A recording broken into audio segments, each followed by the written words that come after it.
Do we have island issues tonight? Excellent, thank you.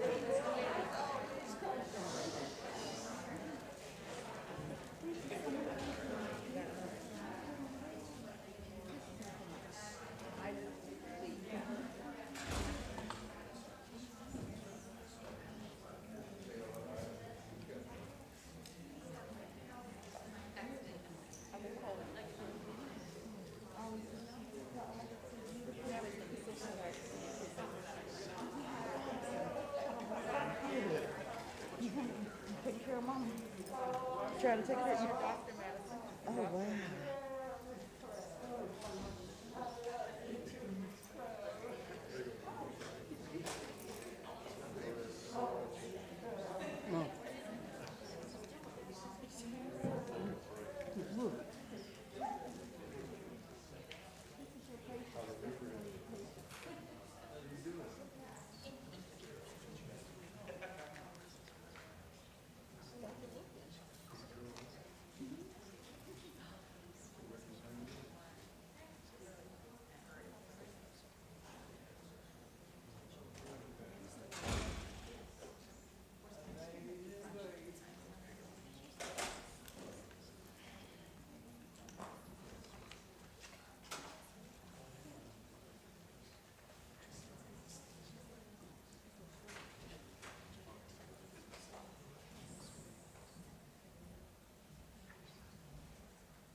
Okay, good evening.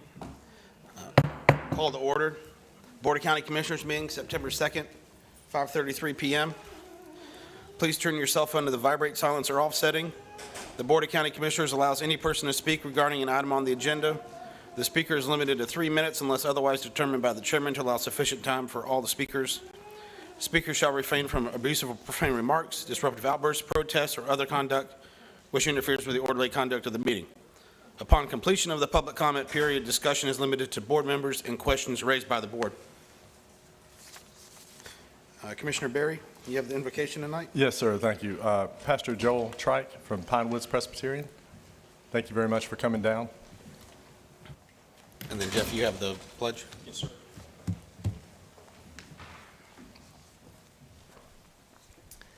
Let us pray. Heavenly Father, God of all wisdom, we ask that you would be with these commissioners as they consider the business set before them this evening. May they govern wisely, making decisions that benefit the whole community. Give them the ability to listen to opposing views with charity so that they might make decisions with great clarity.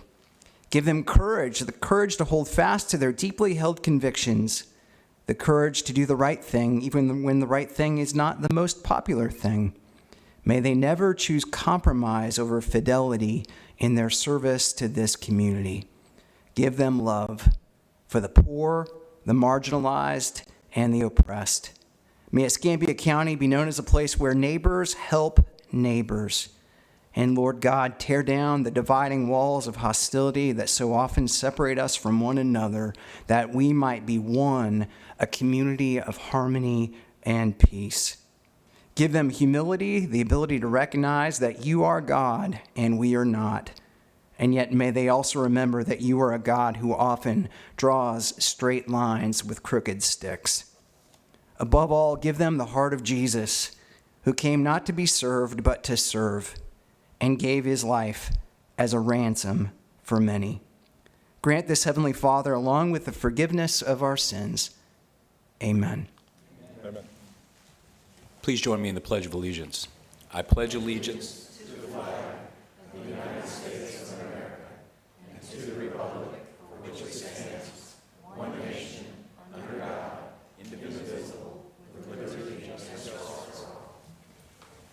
Pastor Trike, thank you very much for coming down this evening. I also want to thank you before you walk out. Over the years, Pine Woods Presbyterian has hosted a number of community meetings for me with my constituents out there, and also historically one of the largest precincts in Escambia County. So thank you for hosting that. I know those hosting the voting day is not a moneymaker for those locations. It is, I think, a hassle, but we appreciate you doing that. Thank you for coming down this evening. Thank you. Are there any items to be added to the agenda? Mr. Chairman, the county attorney did distribute hard copy a revised recommendation for our item CAT 5. It was handed out at the workstations. Okay. None. None for me, Mr. Chairman. Commissioner Underhill? None, Mr. Chairman, thank you. Nothing for me. Okay. Actually, we did receive some news earlier this afternoon. I believe my add-on is no longer needed to discuss the monoclonal site. And so I'm willing not to just go ahead and drop that then, if there's any opposition to that. And we'll get an update on that in a second. So I'm not going to do my add-on. Okay. Take a motion then? Move the agenda as amended. Okay, do I have a second? Thank you. Please vote.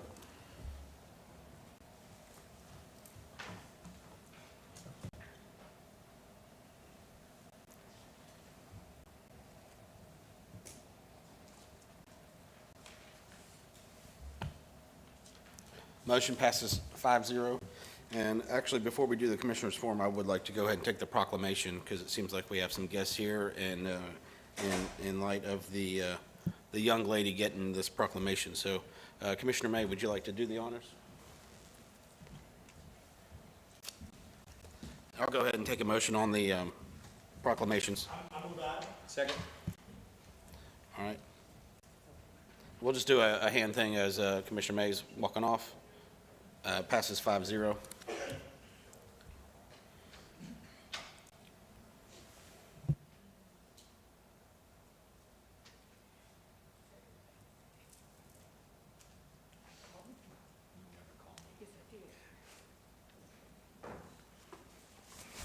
Mr. Chairman, it is an honor to recognize one of our oldest citizens of Escambia County and one who's made great contributions. So it is a centenarian who lives, and it's an honor to be able to do this. So, Ms. James, would y'all bring her forward, and I'd love to.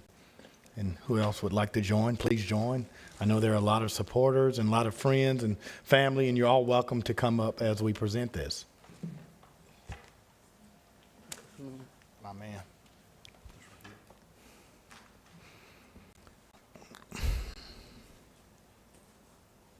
Whereas centenarians are a living link to our history and are valued members of the community.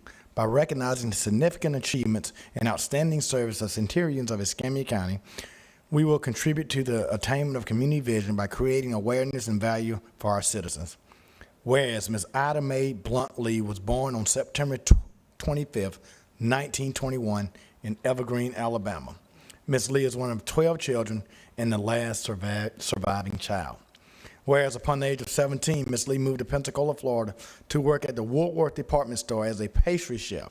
Ms. Lee was employed as a nanny cook, a housekeeper for one of Pensacola entrepreneurs, T.T. Todd, and has maintained a close relationship with the Wooden family throughout the years. Whereas at the age of 18, Ms. Lee united with the Zion Hope Primitive Baptist Church, where her membership remains today. Throughout the decades, Ms. Lee has served as an usher and a choir member. She is highly regarded and a cherished member of this community in the Zion Hope Primitive Baptist Church. Whereas, although Ms. Lee is effectively known as Mother Lee, had no children of her own. Instead, she dedicated her life to raising the youth commonly known as the Busy Bees of Zion Hope Primitive Baptist Church by showering them with love, wisdom, encouragement, and gifts. Now, therefore, be it proclaimed that the Board of County Commissioners of Escambia, Florida, hereby congratulates Ms. Ida Mae Blunt Lee on her 100th birthday on Saturday, September 25th, 2021. Board of County Commissioners, Robert Bender, Chairman, Jeff Begosh, Vice Chairman, Douglas Underhill, District 2, Lumen May, District 3, Stephen Berry, District 5. Please join me in recognizing Ms. Ida Mae Blunt Lee.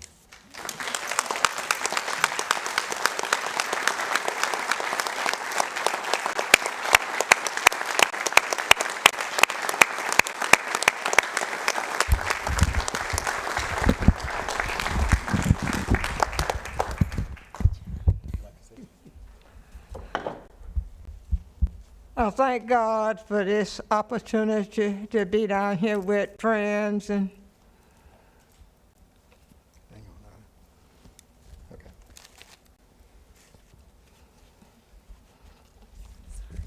my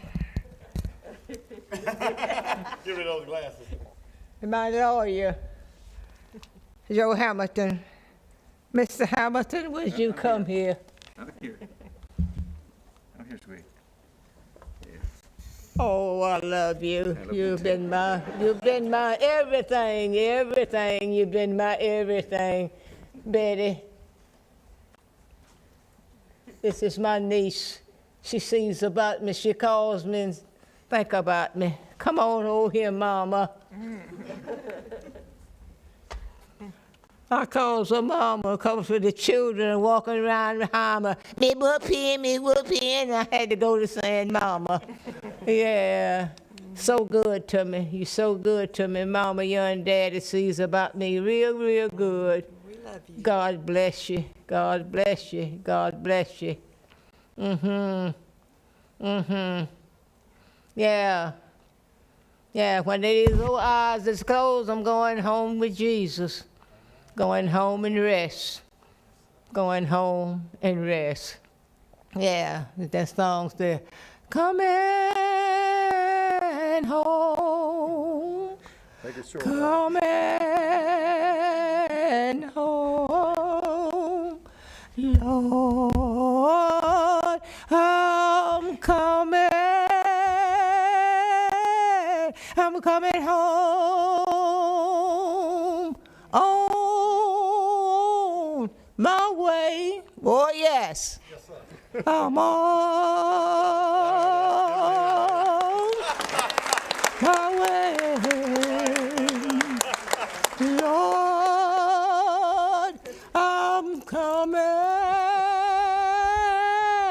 home. On my way. I'm on my way. Yes, I'm on my way.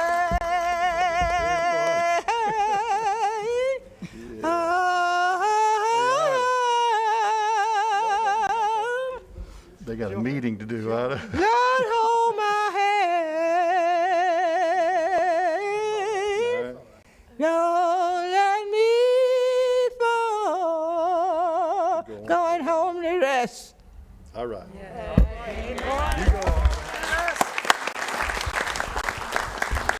Mr. Chairman, please, when someone gets to be 100 years old, I think we can give them a little extra time. We'll turn around and do a picture right here. Here we go. Who is that? Miss Clara. No, family, y'all come in. Y'all get in. Y'all They're gonna take your picture.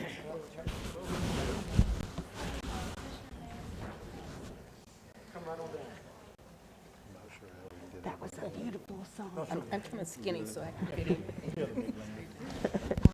Okay.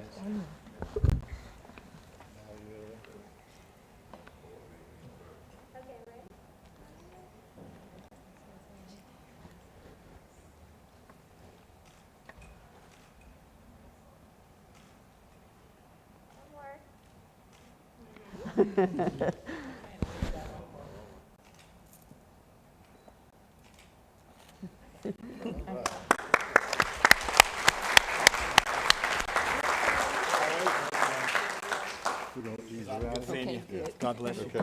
Thank y'all. Thank you, Lou. Appreciate it. Always. I do call you. Thank you, Sister LaDonna, okay? Thank you. Okay. What did she say? What she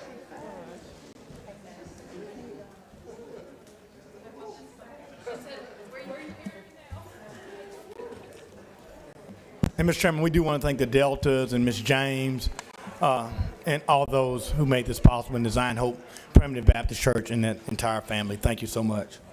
Glad they were all able to make it. That's a wonderful honor, and congratulations. Thank you, Commissioner May, for doing that. Oh, yeah, I just want to get like almost close. Amazing, 100. And yeah, exactly. Oh, she's seen a lot. I mean, she's from Jim Crow to today. I mean, yeah. Yeah. And, she, all the way, and she can still sing a song. Yeah. Yeah. No, man. So we'll circle back to the commissioners' forum then. Give them. Thank you, Mr. Chairman. Really, all I want to mention tonight is certainly our family's thoughts and prayers go to you. That's something a number of us have dealt with on the board, and some since they began their service as well. It's tough. So, very sorry. Thank you, Mr. Chairman. And Commissioner Berry, I do remember the loss of your dad, and I remember stopping at the hospital and being at the funeral, and Robert lost my dad 17 years ago. I certainly respect and honor you, because if I was in your situation, I probably would not be sitting at the helm of the seat tonight. So how courageous for you and your sister, and your mother's a wonderful lady, and I've been with your dad on multiple occasions, and so we know that he's somewhere around God's throne, and we're praying for you, and we really are praying for you. I would be remiss if I didn't take a few moments. A couple Fridays ago, my mother was in a tragic accident, which we certainly thought was fatal, and can't say enough, Robert, to you for reaching out, and Commissioner Berry and Wes Marino and so many staff people. I can't call all the names, from Chief Powell to Joy Jones to Wes Marino to Wesley Hall, Claire Long, Tim Tolbert, just so many people of concern. But I do want to think, sometimes we think that our public service is just working for the county, but there was a young lady in the property appraiser by the name of Lori Siders, who didn't know that it was my mother that was there, that aided her and helped my mom through a tragic time when I couldn't even get there. And so I don't know if anybody at the property appraiser is listening, but not Lori Siders and one unknown person and Miss Mercy were with my mom through some difficult days and some difficult hours. And so I just want to thank Lori personally for what she did. I want to thank all of the staff for reaching out.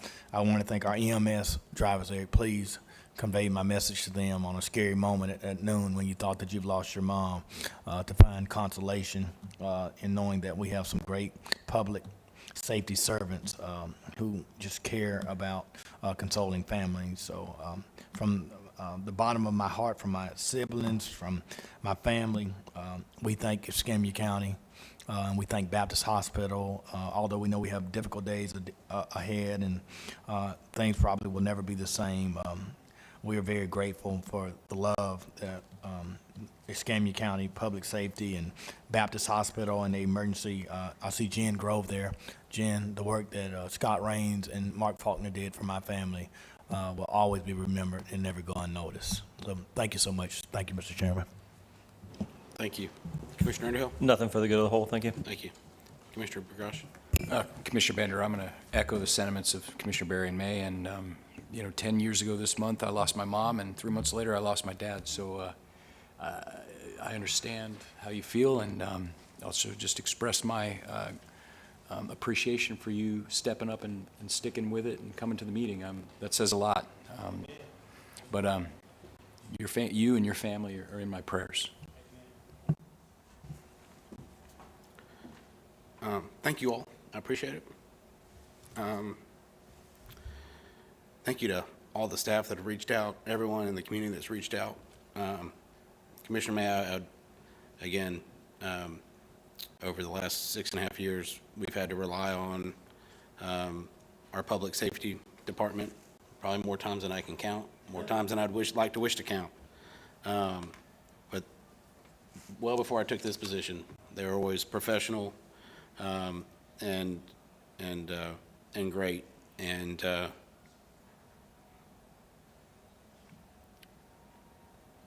they showed up with the same professionalism on Friday night.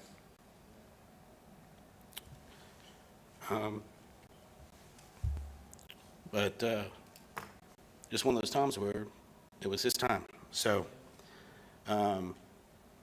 just I'd like to say that it's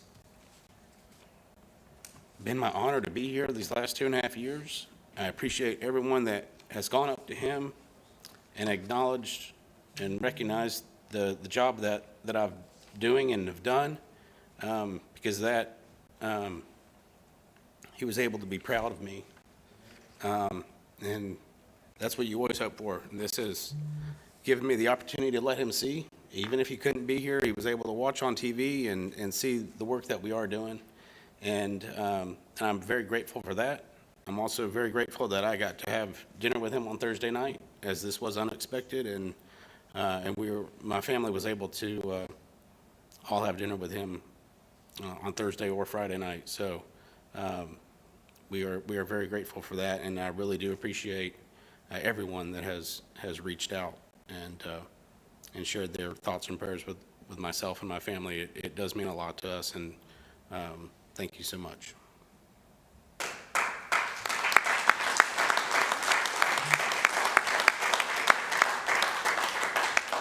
So I know it was just to recognize Medic 60 group that was there on Friday night, and Engine 1 had to respond because of a fire that pulled Station 16 and 17.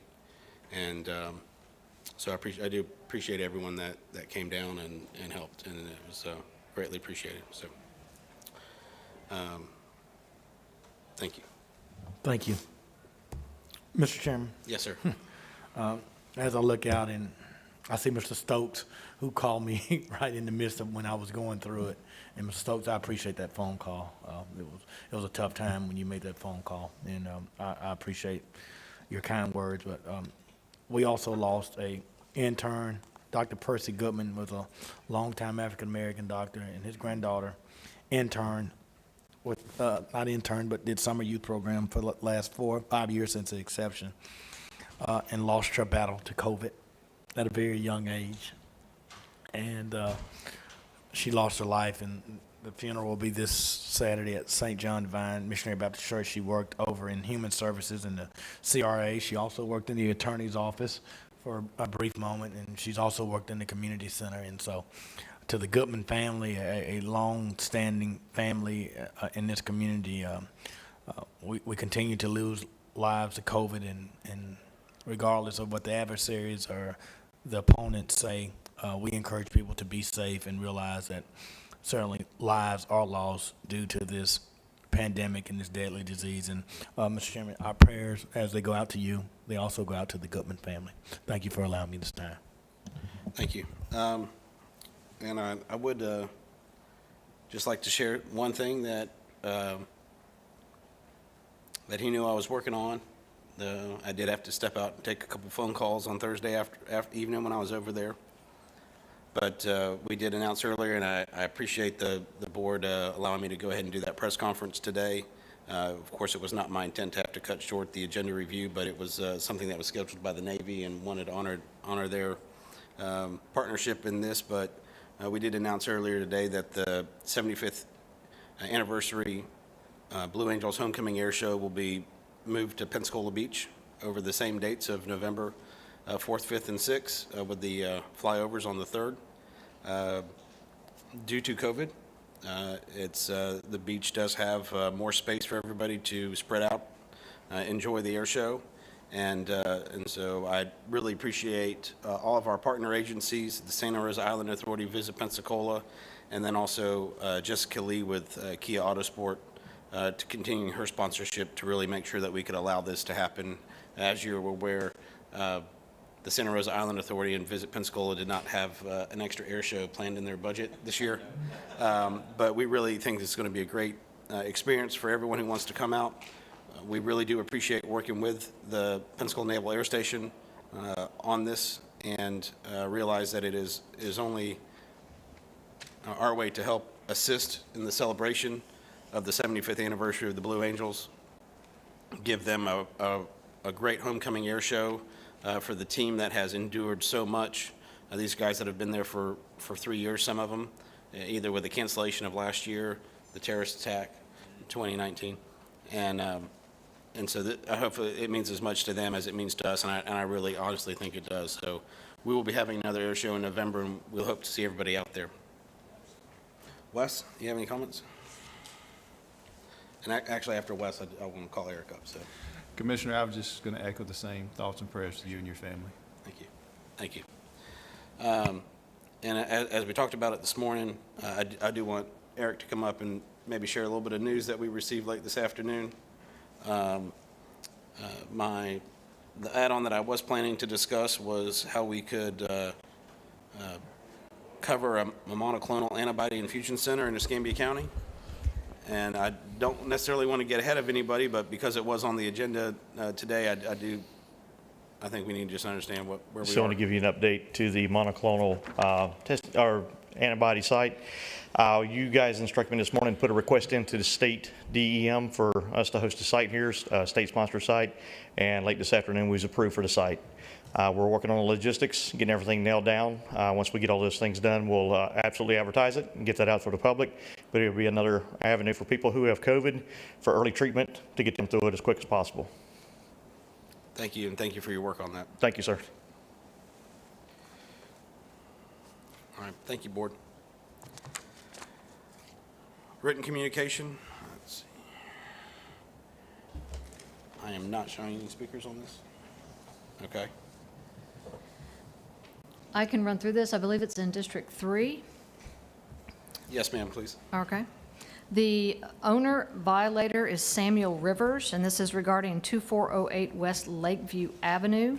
And Mr. Rivers is requesting relief from a code enforcement lien. In April of 2006, the county initiated proceedings to foreclose on 2 nuisance abatement and a fire MSBU generated by Mr. Rivers' property at 2408 West Lakeview. There was a final summary judgment in foreclosure, but for reasons I cannot explain, the county didn't acquire a certificate of title following the final judgment of foreclosure, and so instead, the property escheated to the county in May of 2014. In the meantime, there was a code enforcement hearing in August of 2006, and the magistrate found 2408 West Lakeview property to be in violation of 2 county ordinances. The magistrate gave Mr. Rivers 3 weeks to abate the nuisance conditions and remove the overgrowth, after which a $100 a day fine began to accumulate. The county ended up abating all the violations in April of 2008. But because the property escheated to the county in May of 2014, the liens that were against Mr. Rivers' property before 2014 end up becoming encumbrances on his other available real estate in Escambia County. It appears as though he has about 13 other properties in Escambia County. He is seeking release of the lien as it pertains to all of his other properties. He's offering to pay the county's hard costs plus $500, which totals $2,855. The county is still the owner of the vacant residential lot at 2408 West Lakeview. I can answer any questions or try to. We now own the property. Yes, and we have owned it, well, we've officially owned it since May of 2014 when it escheated to us. So are there still daily fines going against it once we acquired it? We abated in 2008. So the fines ran from 2006 to 2008. There was $1,100 in court costs due to the date of the case. We abated at $1,255. The daily fines accumulated at $100 a day from August the 29th of 06 through April 11th of 08 for a total of $59,100 in fines for a total lien of $61,455. The property appraiser assesses this property at $5,809 in value. Tim, you have a recommendation?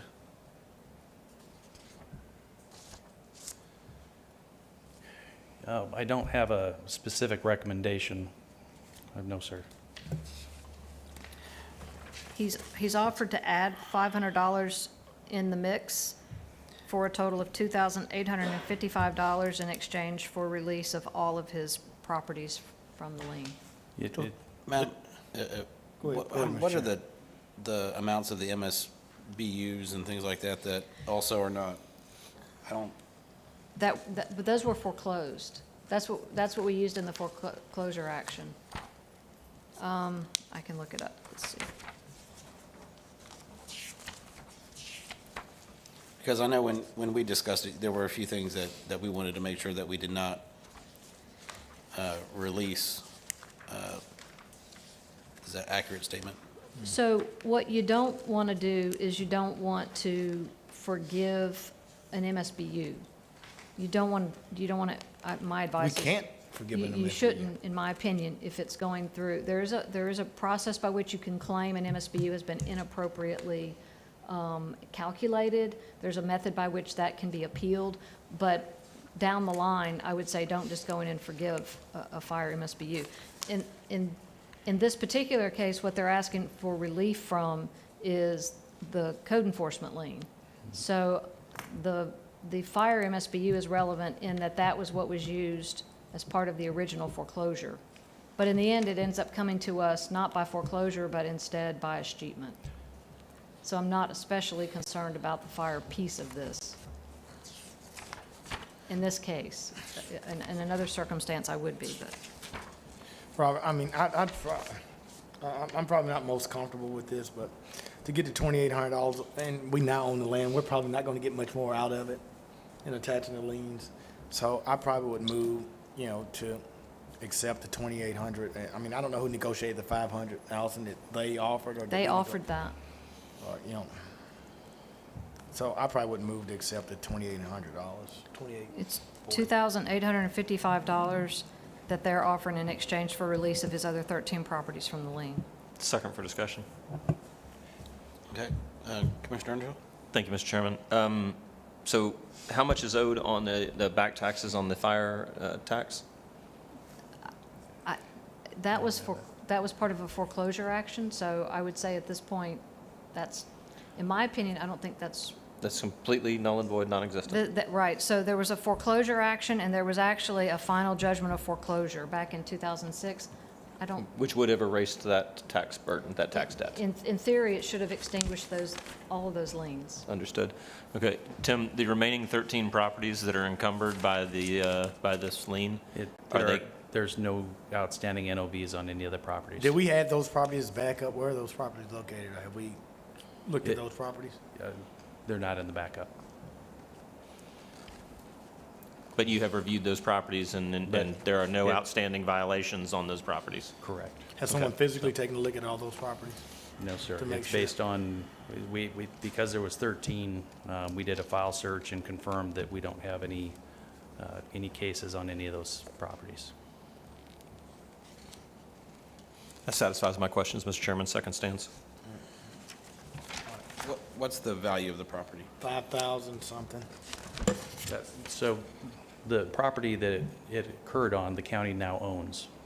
He has 13 other properties in the county that, certainly will exceed the value of our. But the property that we own is $5,000. The value of the property that is now ours is $5,000? Yes. Okay. 5,809 Is is the what the property appraiser has Raised, it at. okay. Is a petitioner here? We did not have any speakers on the item. And so but I don't Allison, know. and I don't know this for a fact because it's not in the backup, Tim. Probably someone buys a tax deed property and decide not to Yes. keep it up and buys a lot of properties, and then they leave it out for us to take care of it. I mean, I think I can be supportive of this, but probably not moving forward in the precedent that someone takes a high risk and they want to get an ROI, and if it's not getting ROI, they put it back on the backs of the taxpayers. I mean, they're not going to give us the property that is profitable, but they want to give us the property that has a liability.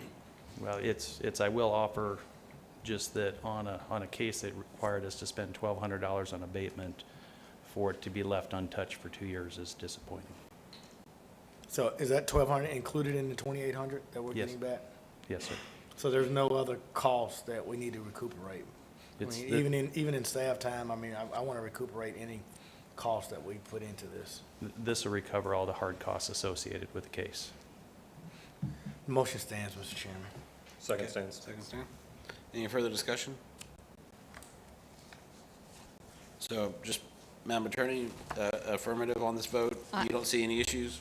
I believe what you're saying is accept the $2,855 payment offered by Mr. Rivers in exchange for releasing the code enforcement lien against the 13 other properties owned by Mr. Rivers in Escambia County.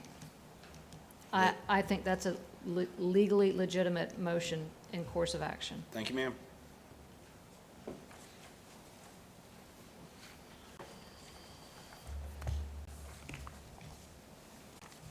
Motion passes 5-0.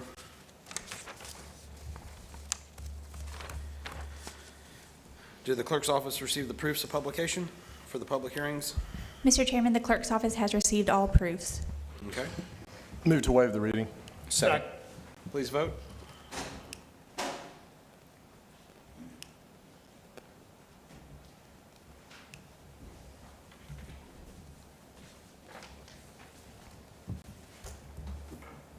Motion passes 4-0. Commissioner Underhill off the dais. 5:31, public hearing. Do we have any speakers, I Mr. believe Chairman? we do, yes. Alicia Thomas.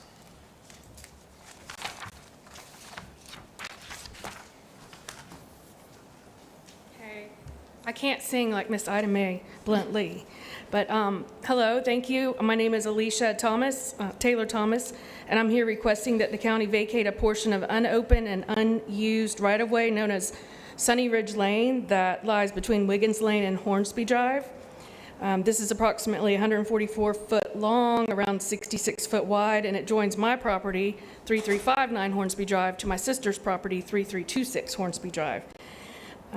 Upon the county's approval of this vacation request, it's our intention to clean and maintain this piece of unused property, and I'm asking for each of you to support me with this request, and I thank you and your county staff in the Real Estate Division and Property Acquisition Department for their help and support.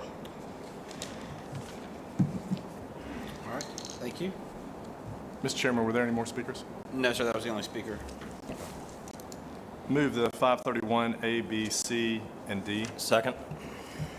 Okay. Please vote.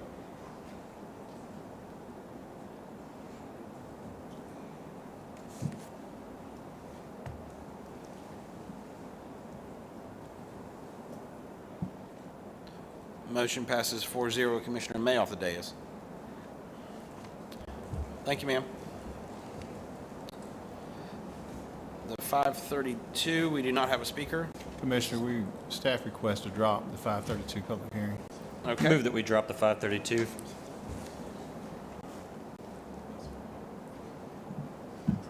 Do I have a second? Second. Okay. Please vote.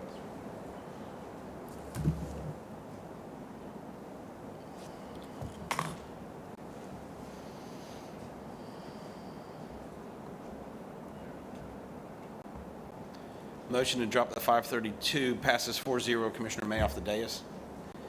The 534, we have a speaker. Public hearing to consider an assessment resolution adopting a non-ad valorem special assessment. Larry Downs Jr.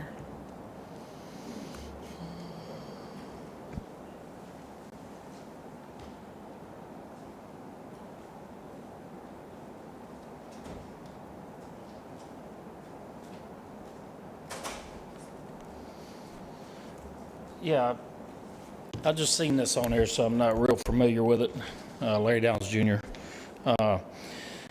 This appears to be some sort of tax that's being asked from the hospitals, I'm assuming, that they're asking to pay for, what is this? Non-federal share of Medicaid payments associated with local services. So this is just another, another tax on we the people. I'm pretty sure these hospitals make a good bit of money. Otherwise, they wouldn't be there. I know in business, you always cry, I'm not making no money, not making no money. That's the first thing you learn in business school. But it's just not true. I don't think it's fair to us to levy more taxes on us if that is the case. Matter of fact, I better read this. Special assessment against private, for-profit, and nonprofit hospitals located within the county to fund the non-federal share of Medicaid payments associated with local services. I mean, I did an interview with a woman at a Circle K. She was in the hospital 10 days at Baptist Hospital. She sent me her medical records. This is amazing. $60,000, $60,293 for 10 days stay. They gave her, this is all the stuff they gave her. Guess what the last thing they gave her is? It's right here. Ivermectin was the last thing they gave her. And it worked. They gave her remdesivir first. $2,579 for the remdesivir. Ivermectin, she was only the 5th one at Baptist Hospital. This was in May. Ivermectin, $85. Of course, there's some other stuff in here, zinc, and a bunch of stuff I can't pronounce. But isn't that amazing that they just want more and more money, and we use this COVID as a reason to hit us taxpayers up? No, they need to become more efficient, not just keep getting more and more money. They're threatening to fire nurses. They're short-staffed because nurses who want to choose not to get the jab, they've already had the natural infection. Studies are showing that natural infection is just as good, if not better, than the jab. I mean, come on, what country are we in? Like the mayor said when this first began, we should do more like Singapore. Are you kidding me? That's what I said then. Have y'all seen Australia, Canada? Is that what we're looking for? Stop funding these giant corporations with our tax money. Whether they're nonprofit or profit, they're a corporation, and they pay well to their top. All right, adios. Thank you, Larry. Any further discussion? Mr. Chairman, if I may. Yes, sir. Madam Attorney, what would be the net effect of voting against this tonight? I'm assuming you'd be able to answer that. If not, kick it over to the finance staff. Well, we have folks here from the hospital if you want to Okay. get technical advice. Yeah. If we could have somebody come forward and I think Sacred Heart and Baptist were both here.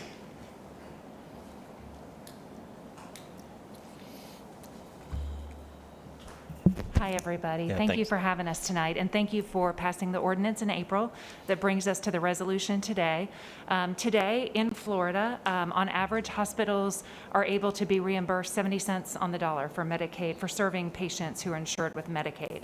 And so what we are seeking to do here is to assess ourselves, not residents, only the hospitals, to be able to put forward the non-federal share to go through Tallahassee to Washington to bring back down into our community to serve our residents additional dollars that otherwise would not come to the community. So the net effect of not taking the action is we miss out on these dollars that are available to us if we don't take this action, and it only comes right back in to serve our patients and residents in this community who are Medicaid insured.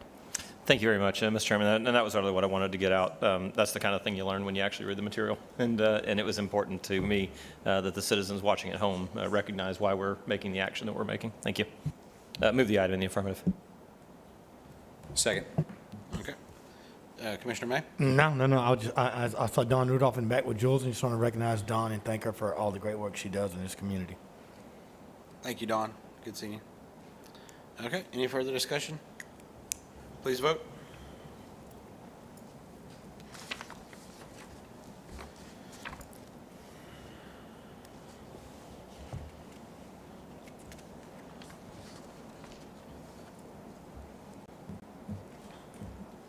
Motion passes 5-0. Mr. Chairman? Yes, ma'am. If I could, while we're on this item, the county attorney's report, item 1-1, is related to this. There are two of the hospitals that are indemnifying us for this action this evening, and the action item would be to just accept those two indemnity agreements from Sacred Heart and Baptist Healthcare.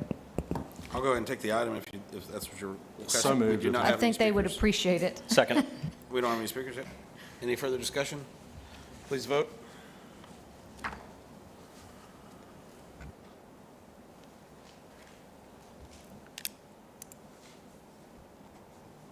Motion passes 5-0. All right, thank you.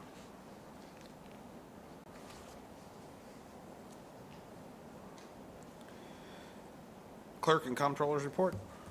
Thank you. I have 2 items on the consent agenda. The first one is acceptance of the July investment report, and the second are minutes and reports prepared by the clerk for your approval.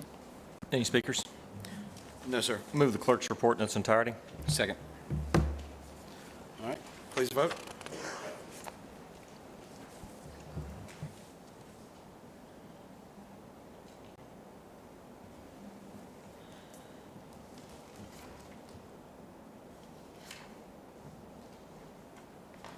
Motion passes 5-0. Mr. Chairman? Yes, sir. Staff requests to drop items 1, 2, and 3 of the GMR report.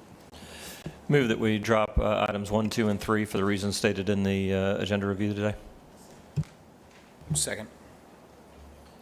Mr. Chairman, if I may. I was gonna say, I don't think we got to it in the agenda review, but, Oh, I thought that was discussed in there. We just were told it was dropped. No, Yeah. okay. okay. So for the, Horace, if you would please step up and just explain on the record why we're dropping those things. And the part that I didn't really get is when do we anticipate, when's a reasonable time to anticipate? And of course, I see the look on your face when we say, when is Tallahassee going to get around to something? But I think that let's go ahead and start some reasonable expectations because, the folks out on Inverarity Island have been, it's a long journey that they've been on. And I just want to reiterate that the actions tonight do not in any way represent, to the best of my knowledge, a shaking at all of this board's position, which has been, without a hiccup with regard to Inverarity since the beginning. So please, if you would. Yes, sir. So, and the planning board's recommendation was approval on both items. Excuse me. We're waiting on Tallahassee to approve the private property rights element that they passed in legislation. We'd already set these in motion when they passed that, so we're waiting for them. These are usually 45-day things. I don't think this is going to take that long. I mean, every jurisdiction's turning theirs in, but it's not a huge thing for them to review. Fingers crossed. And the state law says that we cannot, excuse my throat is sort of sore. The state law says that we cannot adopt any of these actions unless that action is approved and adopted by the Board of County Commissioners. Correct. We can't make any comprehensive plan changes, which even that small scale is. And the Got it. rezoning's waiting on it. Okay, so a reasonable time for somebody watching this to start paying attention, expecting, start looking for results or further movement would be 45 to 60 days. Not saying that's when it's going to happen, but that's a reasonable time to start looking. That would be reasonable, and I'll be updating the signs out there. Okay, outstanding, and very much appreciate that. I have one other question. Is growth management going out raving? I mean, y'all both got no voice. y'all been booming or what? Thank you, gentlemen. I appreciate you. And then we do have our consent agenda. Second. Please vote. Mr. Chairman, I apologize. The vote hadn't been taken on dropping the 3 first. Oh, so let's take that up then. Thank you, ma'am. You caught me. All right, so so to drop items 1, 2, and 3 passes 5-0. Now we'll take a motion for the consent agenda. Second. Thank you. Please vote.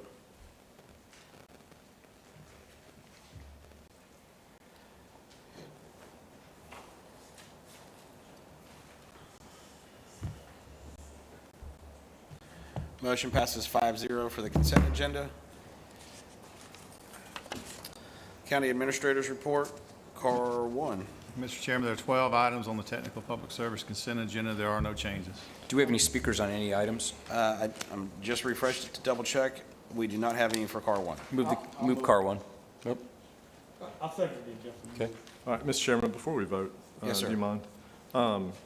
Is it possible for us to, in the same, a similar way that we have a website for people to go to for divesting real estate and things like that that the county has for sale or what have you, we're surplusing a lot of things I mean, there are a lot of things on the agenda, and I just speak for myself. It's been my experience that sometimes a municipality or an agency views the end of life differently than the private sector or the nonprofit sector views the end of life of a good or a material. Can we give some kind of cursory view to some of these things that are being surplused and make them available for our nonprofit partners, maybe just pictures or posted on the website or something before they're just, dismissed or discarded? Yes, sir, I think that's a great idea. Are we looking just for nonprofits? I don't know, and Wes, I see, I know I've asked about this a bunch of times, not about doing this, but just about, is there any life to them? Can we donate these? Are they usable? That kind of stuff. So, forgive me for not bringing this up the other day. It didn't occur to me until I was sitting here, and when the young lady made the comment about the real estate department having helped her with it, that's who is kind of tasked with hosting stuff on a website for us. Even without devoting a lot of staff time to assessing the goods, if somebody would give a cursory review and maybe make them available, or even if they're, available for pickup one Saturday a month, some centralized location where folks can come and pick up things that we would have just dismissed or discarded, it would seem like that would be, I don't know, somewhat of a good thing. Sure. Bart reviews all of our IT-type equipment as it comes up for disposition. A lot of the times it's costs more money than the machine is actually worth to put it back in operation. But we can certainly continue to do that, and we'll work harder at doing that and making it more available. And vehicle-wise, we do the same thing. Well, the vehicles, I mean, certainly have a value on them. I mean, that's not necessarily, I meant more, maybe smaller things, and not necessarily just IT things, but just things that we're divesting. Sure. And even if we view something as not having any value, another person or another agency or another organization might view it differently. And, if we tried it for a few months and nobody ever came and picked anything up, or nobody inquired, then, perhaps another bad idea. But but I'd like it if maybe we considered it at least and thought about how we could do something like that. Steve, I could support, and to me, Steve, it'd be priority to our partner agencies that help provide for services. I mean, old pickup truck has no value, but to Cantonment Ballpark, it does when they're trying to take off all the stuff off the football field or the baseball field, or a tutorial program at Brent Ballpark may be able to use something that we have. So, I mean, we have a lot of partner agencies. I'd certainly like where you're going, but Wes, I would love that you brought back that we prioritize and give it to those people who are bringing forth and giving a public benefit and a value to our partner not-for-profits. Yes, sir. We'll follow that direction going forward. All right, thank you. Okay. So we had a motion and a second for the CAR 1 consent agenda. Please vote.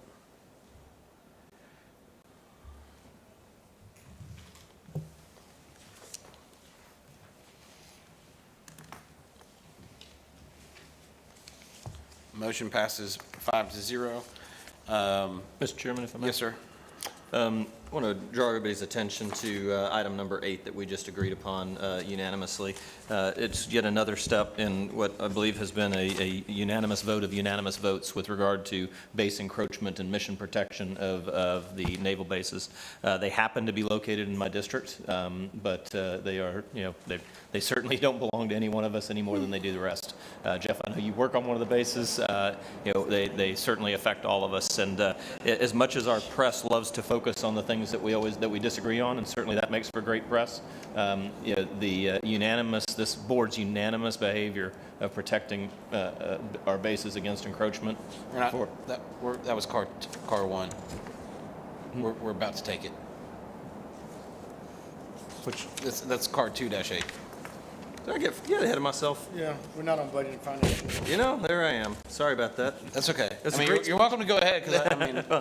So predicting that we will continue to be supportive of the bases with these anti-encroachment issues, I certainly have appreciated that support and being a part of that unanimous vote for many years now. Perfect. Okay. Do we have any speakers on any part of this? We do. We have speakers on items 9. I'll just read it. 27 and 29. 9, 27. So 9 is the 11 Mile Creek. 27 is Lake Charlene. 29 is the Floridian Ditch Restoration Phase 2. And if I may, I would just like to highlight a few items before we take it. Sure. So a couple things on here. Items on 10. I'm not looking to hold this item. I just want to speak to what we're trying to do with the derelict vessels. I'm sure some of you may have seen the news of a boat that was off of Grand Marlin over the weekend. It was something that Natural Resources and Captain Turpin has been working on since August 17th when it showed up next to the toll plaza. And I also had Senator Broxson got involved with reaching out to FWC. Unfortunately, we have very little authority, all the responsibility and all the liability when it comes to these. I think that's probably the best way to see it. I would have loved to have taken a dozer to it while it was still right next to the shoreline, but we risked the possibility of having to buy the person a new boat. And so, as we do with all these, we are working with the owner to have the vessel removed. It is not the outcome we wanted, and actually, we will be asking for this board to help as one of our asks, legislative asks, and the one that we've sent to Florida Association of Counties, is that we allow code enforcement officers the authority to cite these vessels and start the process and not have to wait for FWC. So I look forward to having y'all support on that. Also, item 11, I do not have an issue with the cost share of the medical examiner services, but I did receive an email from Dr. Oleski saying that Walton felt we needed to keep this same cost share agreement when it comes to the building of the new facility. Honestly, I don't think that was something we were really agreeing to, that had been worked out between the administrators. And so, again, I think for paying for our use is one thing, but a new facility, the cost of the doctor, things like that, those are things that Walton County would have to incur if they were a part of us or not. And so I look forward to working with Dan Schiebler, who's now going to be going to work for the medical examiner's office, and hopefully that he can continue to work on what he had started and have this be an equal share across the 4 counties for a wonderful new facility for our medical examiner. Because I think part of that agreement was that it would be moved to Santa Rosa County, which then means that 52% of the cases now have to drive further to go to from where it was. The cost that our citizens and our businesses are going to incur at the new facility, anyway, it would be more. So I think if we want to keep the site as an option, then I hope that all the counties can come together and agree to support it equally.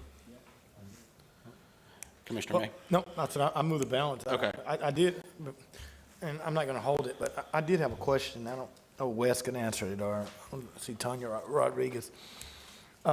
In the acquisition of the 10 buses from Sarasota, did we anticipate any increase in maintenance or gas costs? I know we're looking at smaller buses, but does this fit our revenue model of efficiency? And Commissioner May, as she comes up, I did have that on my list just to recognize that we do have these 10, what will be new to us buses coming into our system. Right. And recognize the work of Rodriguez and Tanya Absolutely. as we do that. Yeah, So great work. Good afternoon, Commissioners. This is part of the process from Federal Transit Administration that we are officially requesting the transfer of these 10 vehicles from Sarasota County. They are doing likewise with their Board of County Commissioners. Both of those letters then go to the Federal Transit Administration for them to concur with the transfer. There was $0 additional dollars that are coming out of our budget. So it's a zero transfer because they are already federally funded vehicles. And then once it is formalized, we are more than happy to go down there to collect those vehicles so we can actually update our capital replacement plan that has been aging for some years. What's the life expectancy of these 10 buses, Tanya? The same, most of them are 10 to 12 years for our larger vehicles. How many years do they have on them right now? They're 2017s. Our newest big buses prior to the purchases this year were 2015s. So we got about 7 years at least minimum? Yes, sir. Yes, sir. Well, good job, Tanya. All right, thanks, sir. There's the whole team. Thank you. Yep. Congratulations to the whole team. Okay, so. I'll so we second moved it. balance. So we're just holding currently 9, 27, and 29 for Correct. speakers. Okay, please vote.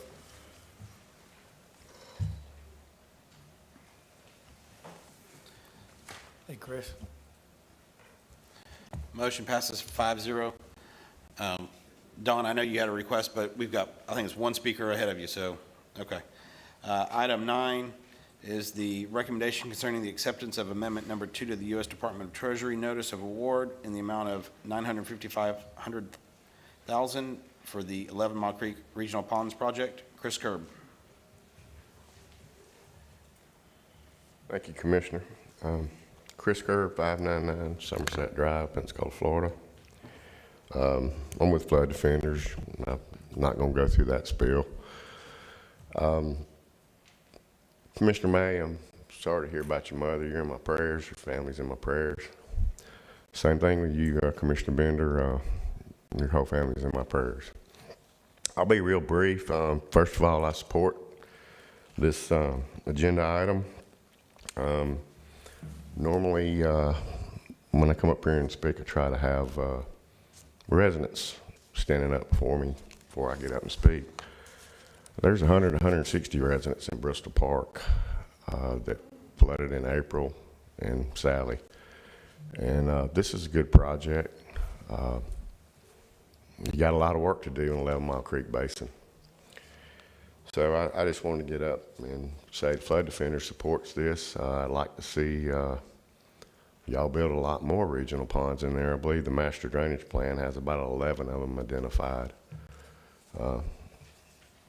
No coincidence, 11 Mile Creek, 11 ponds. But thank you for the opportunity to come up here and speak. Thank you, Chris. That was the last speaker, Board. Second. Second by Commissioner Berry. Okay, please vote.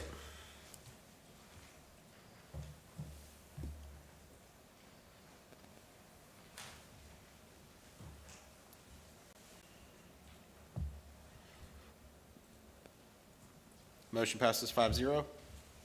Item 27, recommendation concerning modification number 2 to federally funded subgrant agreement, FDEM construction of Lake Charlene. Don Hamlin.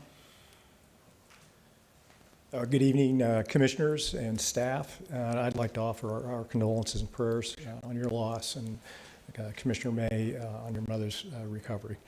I'm Don Hamlin. I serve on the maintenance committee, Lake Charlene Homeowners Association Board. We live at 325 South 61st Avenue.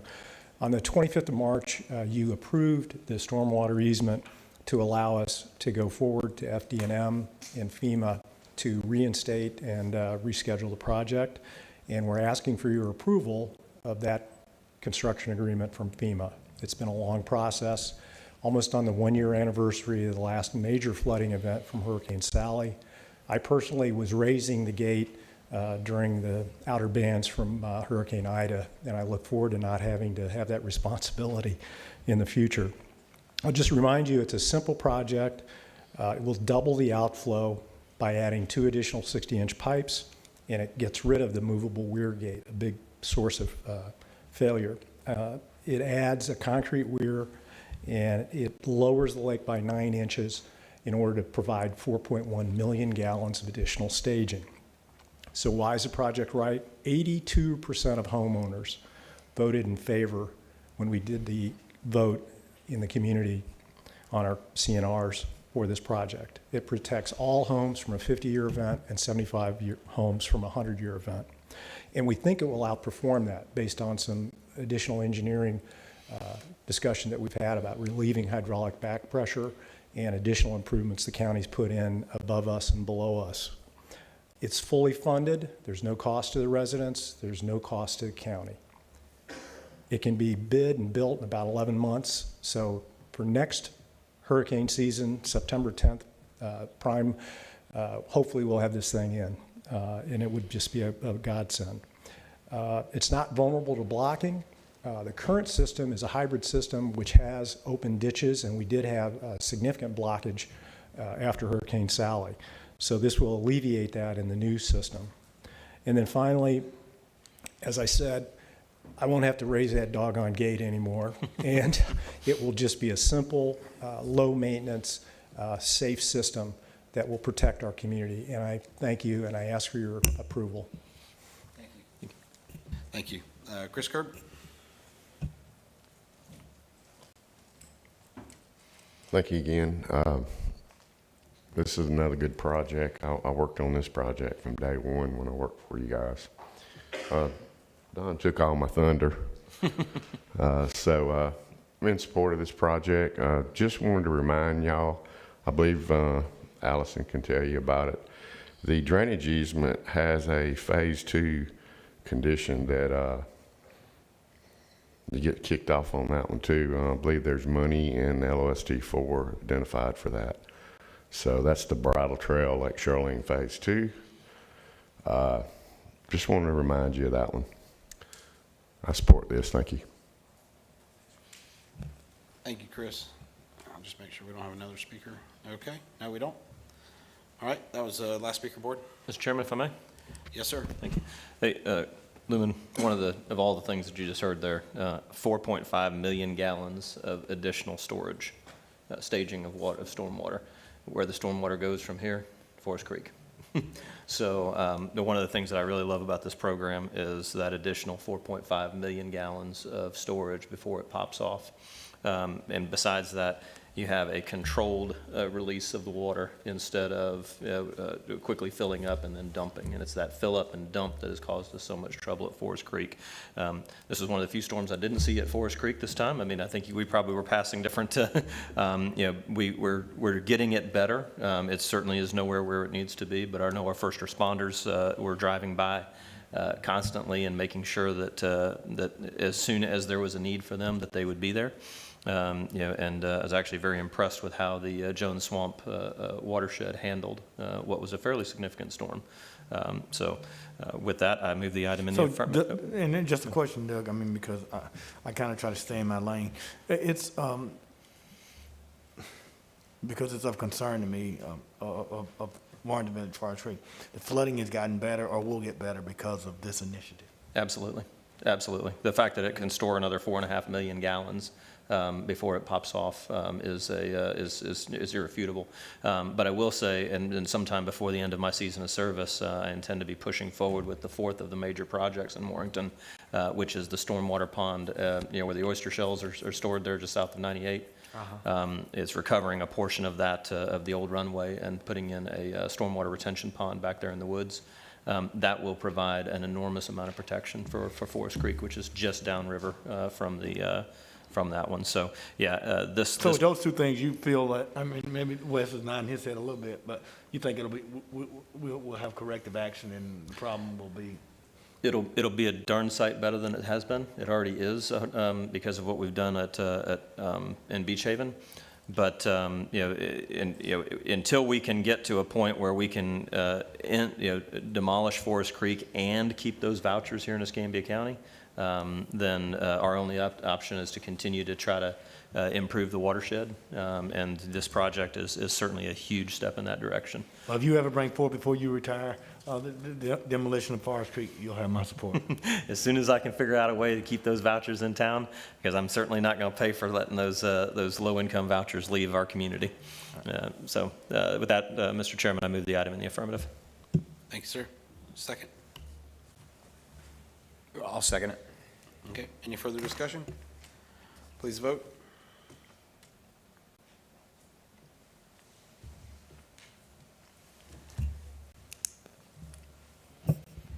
Motion passes 5-0. Mr. Chairman, if I may. Yes, sir. Hats off to you. Don Hamblin. You have shepherded, you have really demonstrated what it means to be an activist citizen. You've been polite, you've been informed, you've been tenacious, and when this project goes in and it's done, and you don't have to go out there and lift that gate again, you will have earned that. So thank you for your service, sir. Thank you. John, good to see you. 29, recommendation concerning the contract award for the Floridian Ditch Restoration Phase 2 project. Chris Kerb.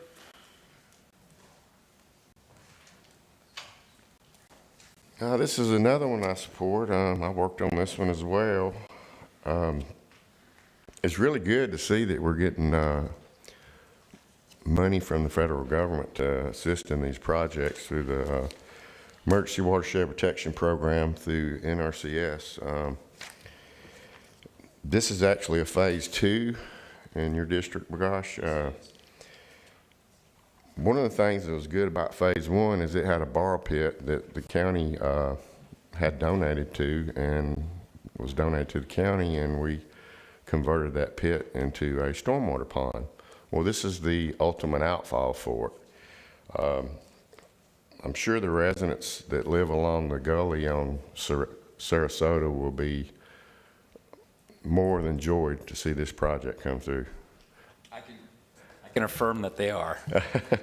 I'm surprised they weren't here tonight. I thought for sure they would be here when you're awarding this. Well, they were made aware of it, but it's been a long process for that Oh, group. yes, it has, sir. So I think they're over And it.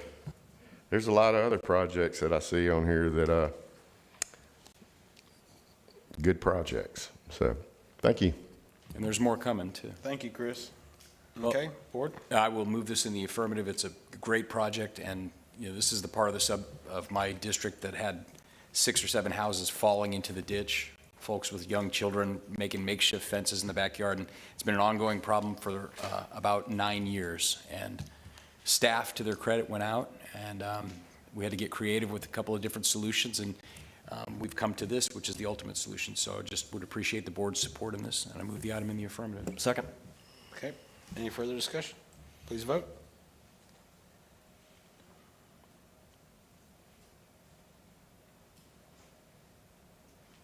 Hey, we got the motion and the second that time, so. I think there'll ever be a time when Chris Kerb speaks against a stormwater project. If it's a bad one. Motion passes 5-0. Okay, CAR 3-1. Discussion concerning the continuation of benefits renewal. I know Crystal is not here tonight, but Melissa is here if we have any discussion. Wes, do you have anything you want to kick off with? No, sir, just bring it to y'all for discussion. Okay, do we need action taken tonight? It would be beneficial for y'all to decide what changes, if any, are you're looking to implement. Okay. Board, I'm assuming you all received the question and answers that had been asked. I would, it seemed like the third option that was presented was a huge deviant from what we've currently have, and I think that's a lot to put on the back of the employees. Brought $1 million back. How much did that one bring back? It dropped it to I don't know how much it brought back, but I think it took it from like 1,000 to, was it 6,500 or something? I mean, it was a. Oh, for their lifetime? No, for their deductibles. Deductible? Yes. So what's your, let me just ask you, Robert, you used to work for HSI, and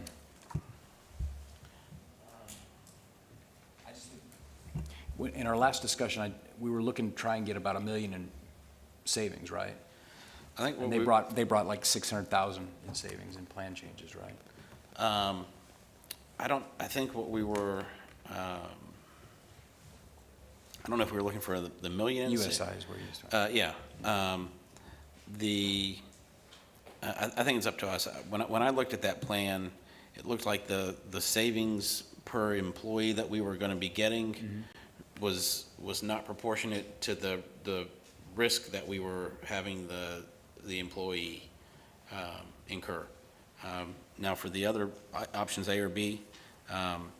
it was a little bit closer. I think it was still a, without any increase in salaries for them. I think that, that's again, we're taking away a benefit and either not offsetting it or not giving them any extra income to cover those additional deductibles and out-of-pocket expenses that are going up. Mr. Chairman, how time sensitive is this? Since she's not here, I had a great conversation with her, and I think it might be beneficial if we reschedule this to the next meeting and she could be here unless it's time sensitive. I was going to ask, do we think that she'll be part of the discussion Sorry. next week? Melissa, if you want to come on up. You got a Sorry. second to drop it. If you want to do that. Okay, yeah. Let's hear from Melissa. She is the benefits manager, so. I would say that for the budgeting process, it's time sensitive. Do we expect her in attendance next week for our discussion next week? I thought we had a budget meeting next week. We do on I Tuesday. believe so, but let me verify. We do have a Because budget meeting. we could on move it to Tuesday. next week, because we can take an action at that meeting. It's not a workshop, right? I mean, budget hearings are hearings, right? Can we add this to that? Would that be acceptable to add it? You have to be careful to follow the scripts for the budget hearings. I Sure. mean, we can certainly look and. We can take it as an see- additional item. Yeah, put it somewhere carefully on the agenda. I'd like to hear from her, Yeah, and I There's had also a committee of the whole on the 14th. but we can't take a vote on that. But we can discuss it. Yeah, we can discuss Why don't it. we bring it to the committee of the whole and discuss it, and then we can ratify it at an add-on. Yeah. Can I just interject? It is time sensitive in the fact that open enrollment starts in October, and we're building the HRIS system, and we're going live with that, and we need to have the premiums and everything uploaded in that system as well. So just asking you to keep that in mind for us. So when you say that, is 2 weeks acceptable, or is it tonight's really our? I think 2 weeks is just really going to put a strain on us Okay. to get all the materials. How about if we benefit look for booklet. the Tuesday night then with the budget hearing? Certainly, assume, if we expect her to be in attendance. I mean, I had a good discussion with her as well, but, I mean, I'd rather her be here. Yeah. That's like 3 workdays. Is that probably more acceptable? Yeah, that's fine. Okay, then I would move Yeah. that we drop it and bring it back next Tuesday. That's my motion. Second. Okay. Please vote.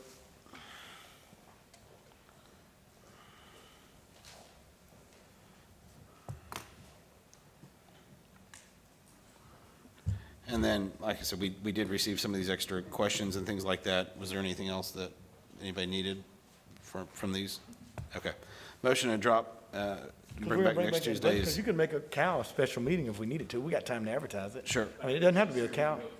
Yeah, all right, yeah, we can make it a special. That motion meeting. passes 5-0.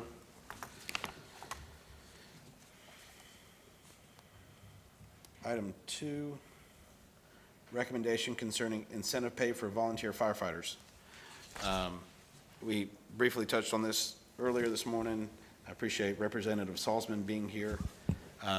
Madam Clerk, Madam Attorney, this is something that I support. I think I've talked to some though, I think we would want to make sure that we don't have a double dip situation. We were looking to make them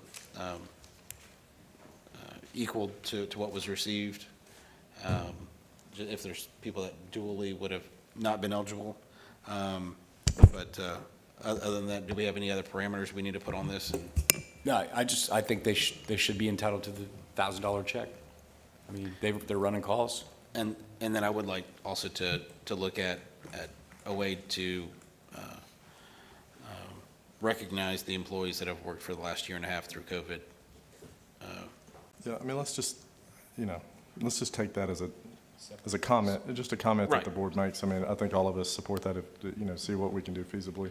Okay. But the action portion, I mean, I would, and like you mentioned, I want to thank Michelle Salzman, Representative Salzman for, kind of bringing the discussion forward. And I appreciate the way it's been received by everybody. And Sure. I mean, it's a very good thing. We don't have any speakers, Robert.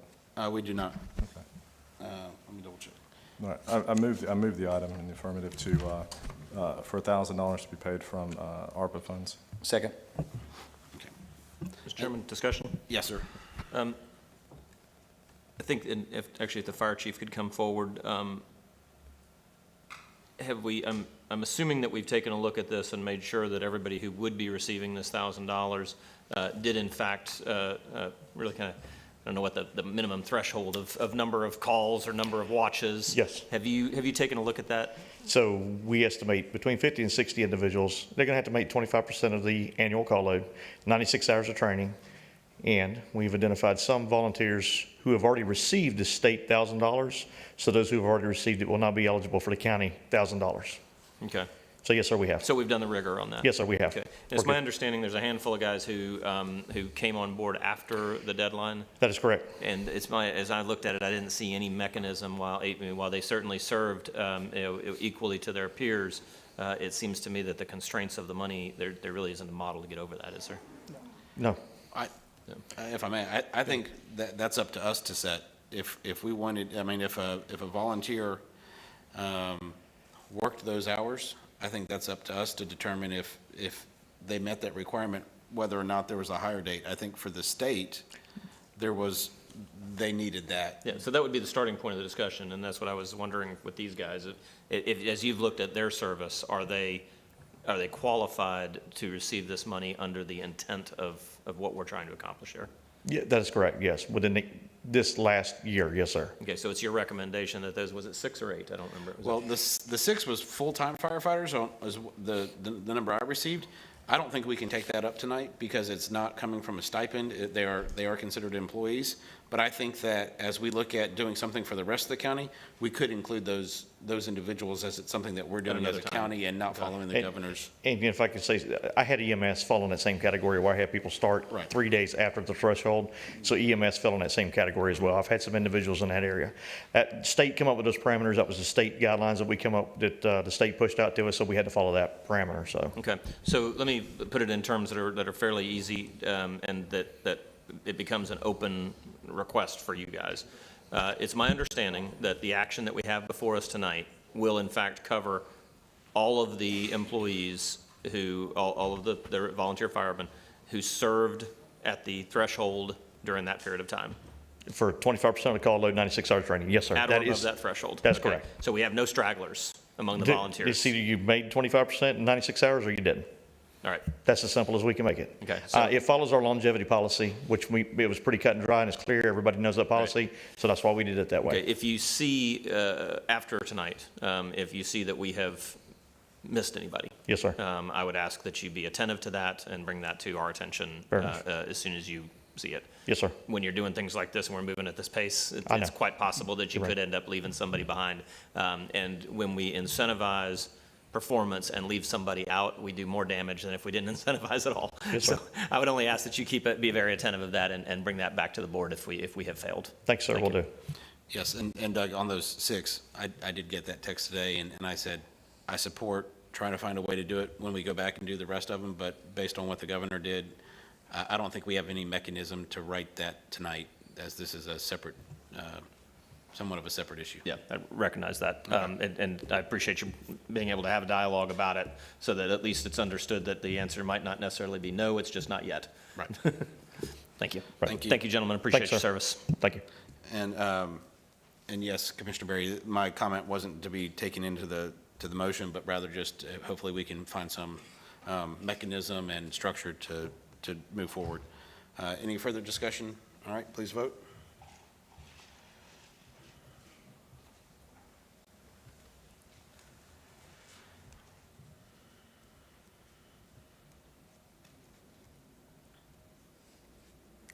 Motion passes 5-0.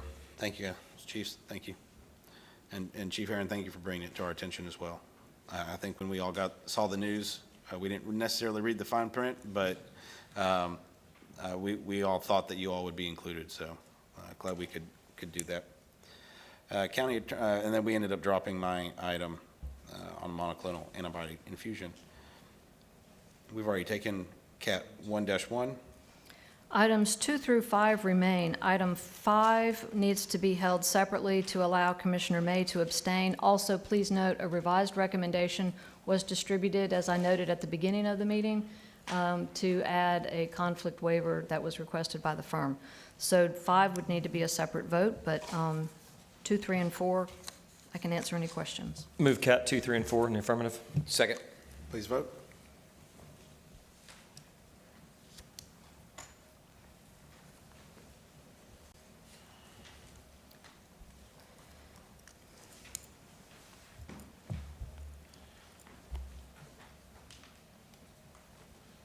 Motion passes 5-0. Cat 1-5. Commissioner May has an abstention. Yeah, Mr. Chairman, my sister is of counsel with multiple firms across the United States of America, one of those being Levin, Papantonio, Rafferty firm. So just for the appearance of impropriety, I will abstain. The recommendation concerning retaining the Levin, Papantonio, Rafferty firm presenting a conflict of interest pursuant to 112-3143 Florida statute, or an appearance of conflict and interest pursuant to 286.012 Florida statute, because my sister LaRuby May is an attorney of counsel to the Levin, Papantonio, Rafferty law firm. There's an A and B. I move the item A and B in the affirmative. Second. Mr. Chairman, if I may. Madam Attorney, I see that we have a fiscal impact here of not applicable, and yet quite a bit in the letter does discuss that there will in fact be, I'm first of all very supportive of this. I think it's long overdue, and I appreciate you, Madam Attorney, for bringing in outside counsel on this matter. But there are in fact, it's almost certain that there will in fact be some expenses based on para 2 of the attached letter. Where would those expenses come from? What are the board's intent with regard to those expenses? It was far too speculative at this point to assume that there would be any cost other than de minimis. If there were, we would go and bring those from risk reserves. Excellent. Thank you very much.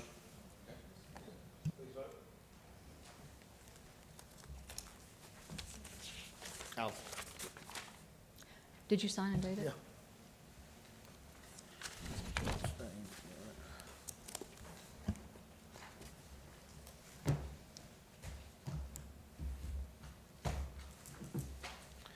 Motion passes 4-0 with Commissioner May abstaining. Mr. Chairman, Yes, ma'am. if I may ask for the moment of your time. Yes, ma'am. Board's time. I have a letter to the board I'm distributing.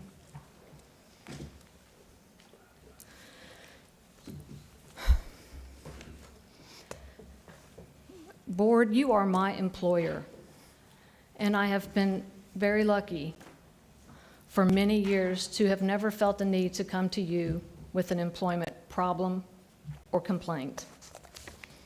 I have certainly had my share of very challenging conversations with my bosses, some of them more challenging than others, but I have never felt the need to come to you with a complaint.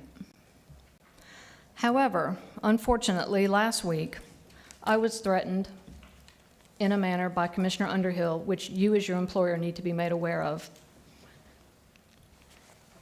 On 2 occasions, I was threatened that he is going to bash my reputation until the day I resign. And he has clearly exhibited the ability to do that and carry it out.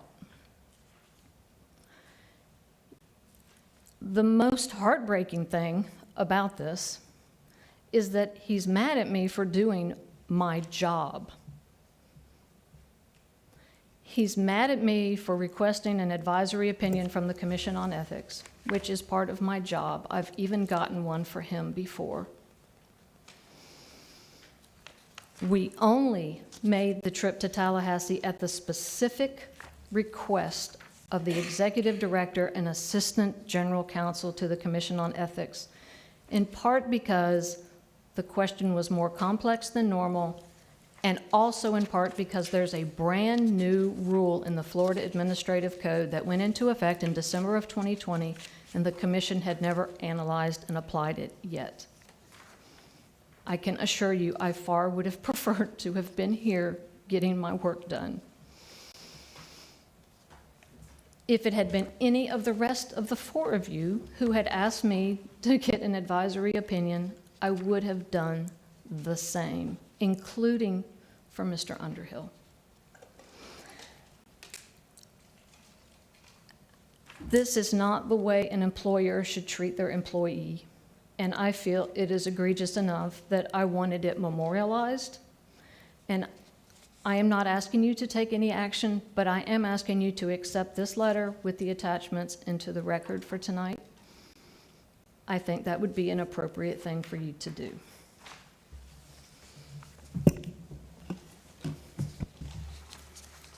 Commissioner Underhill. Mr. Chairman, thank you very much. I will say that categorically, the words quoted here did not ever escape my lips, nor did they do it twice. I did say that it is that the attorney's conduct has brought shame on this board, and I did state that I think that by the time all of this is said and done, it will be very surprising if you do not escape consequences for those things. That is well within my duties and my responsibilities for the oversight of one of the two full-time employees that we have as commissioners. And it also, well, while certainly the verbiage has changed a little bit, when I said, she states here, knows that I have the votes to remain my position, what I actually said was, obviously you are very safe in your position, because the displeasure that I have with the attorney for her actions is not something that is mutually agreed upon by this board, and probably not something that I would even have a second on if I was to try to act on it. So certainly, Madam Attorney, nothing that I said was intended to be a threat. Nothing that I said was intended to be anything other than my oversight of your job, which is my duty, as I said up here. I continue to believe that the conduct of this matter with regard to the 401 Alpha has in fact brought shame on this board and has made it difficult for us to do our job. And your conduct in particular was outside of what you have done before. That is all that I said. And certainly there was nothing about bashing a reputation, and there was nothing about bashing your reputation until the day I resign. Obviously, you and I are going to disagree about that, but that is simply the facts as I know them to be. Thank you, Mr. Chairman. Thank you. Commissioner Berry. Thank you, Mr. Chairman. I just want to say, as another one of Madam Council's employers, the quotes attributed to a colleague are very concerning. I mean, it's very concerned that you would talk that way to one of any of us would talk that way to any of our employees. So that's concerning, and I want to thank Madam Council for distributing something that does memorialize it. That takes a lot of courage, and I want to acknowledge that it does take a lot of courage. It's been here a long time. None of this previously. So I want to thank her for doing that. I was not aware of the comments, of course, but I am now. Yeah, and I want to weigh in on this. Madam Attorney, not one of us individually has the right to treat you that way. If it was me, or if it was any one of us in particular that said anything like that to you, I would simply say, and I think I said this when we spoke, you should have shown that individual the door. This board is your employer, not individual members of the board. And if Doug said this to you, who's way out of bounds by doing it. Now, he's saying he didn't. I heard from another source that he did. And Doug, I mean, are you saying you didn't threaten to wreck her reputation until she resigned? Is that what you're saying here? I'm absolutely saying that, yes, Commissioner. Okay, so you're saying she put this in writing and lied? Yes, Commissioner, that's what I'm saying. I don't believe you. The words that are on this board, on this I don't believe sheet you. did not escape I believe my her. lips. I don't Well, believe you. That's certainly your prerogative. It would be interesting to find out if there was somebody else who heard it, because it wasn't actually it was only a phone call. I don't have private meetings with the county Listen, attorney. Doug, you don't have the right to say anything to her. This board is her boss, not you. You don't have that right. And this is very upsetting to me. As a matter of fact, it's so upsetting to me, along with a lot of other crap I'm seeing online from you. I think it's about time. I think it's about time this board took some action. You run us down constantly. Your help from the office runs us down constantly. You're a source of consternation on this board that's unnecessary, and I'm just about fed up with it. I think it's time for this board to take some action. Now, we're limited in what we can do, but when I hear the attorney's voice cracking, and she provides me with this, and I've heard it from another source that, by the way, I do trust, that's a problem. That's a problem. So I'm going to make a motion right now that you be publicly censured for this behavior. That's my motion. Second.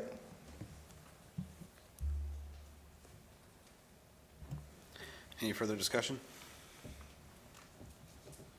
Please vote.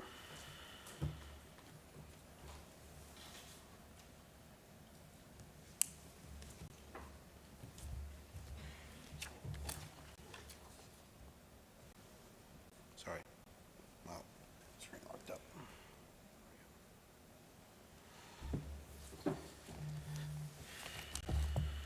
Motion passes 4-1 with Commissioner Underhill in dissent. Anything else for the good of the whole? No. We stand adjourned.